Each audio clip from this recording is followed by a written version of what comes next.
बारामती में हुए विमान हादसे के बाद से ही कई सारे सवाल उठने लगे हैं। इस विमान में महाराष्ट्र के उप मुख्यमंत्री अजित पवार ही नहीं थे, बल्कि 5 और सदस्य थे जिनके परिवारों का चिराग उजड़ गया। अब सवाल ये पूछा जा रहा है कि आखिर पायलट इस बारे में पहले सूचना क्यों नहीं दे पाए।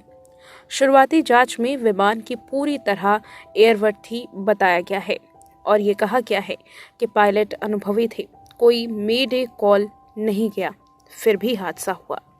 ऐसे हादसे की जांच अब अंतिम 7 मिनट में सिमट करके रह गई है, जब विमान बारामती के एयर स्ट्रिप के ऊपर चक्कर लगा रहा था। दरअसल 28 जनवरी की सुबह 8:10 पर मुंबई से बारामती के लिए लेयर जेट 45 विमान उड़ता है। अजित पवार जिला परिषद चुनाव की रैली के लिए रवाना हुए थे। उड़ान सामान्य थी, मौसम में भी कोई चेतावनी दर्ज नहीं थी।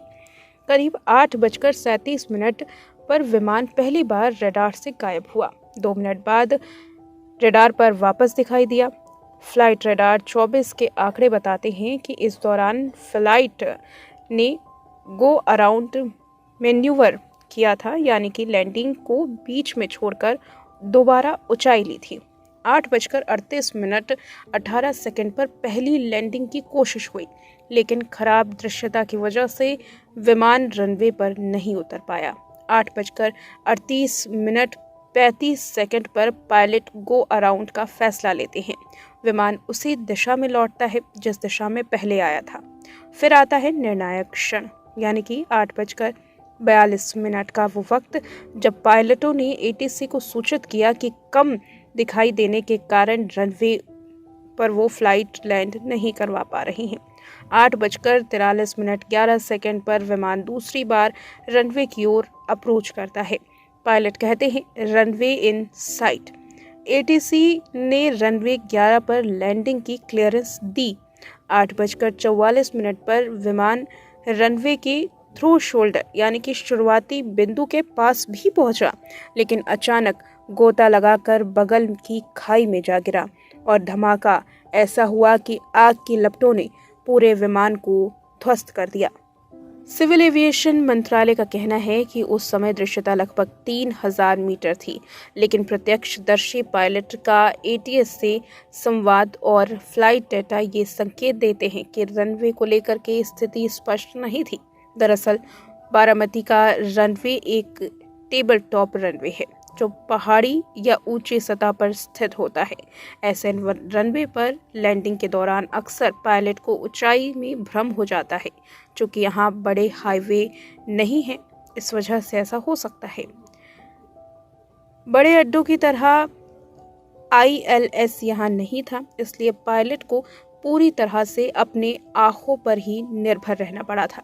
हादसे के शिकार हुए लेयर जेट 45 विमान दिल्ली की VSR वेंचर का था। दिलचस्प बात यह है कि साल 2023 में सितंबर के महीने में मुंबई एयरपोर्ट पर लैंडिंग के दौरान यही विमान फिसला भी था। हालांकि कंपनी के मालिक VK सिंह का दावा था कि विमान पूरी तरह से फिट था और DGCA ने इसे क्लियरेंस दी थी, लेकिन विपक्ष अब पूरे घेराव में है और सवाल उठा रहा है।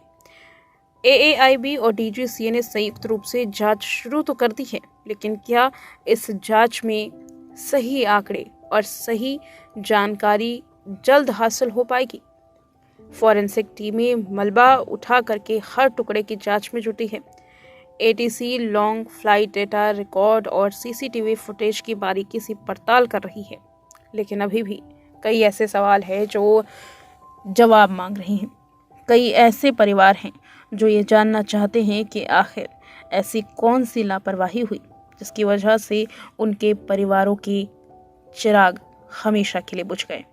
पहला सवाल, क्या सच में मौसम इतना ज़्यादा खराब था कि दिखाई नहीं दे रहा था? और अगर ऐसे में स्थिति बनती थी तो पहले इस बारे में जांच पड़ताल क्यों नहीं की गई? इसके इंतजामात पहले क्यों नहीं किए गए थे?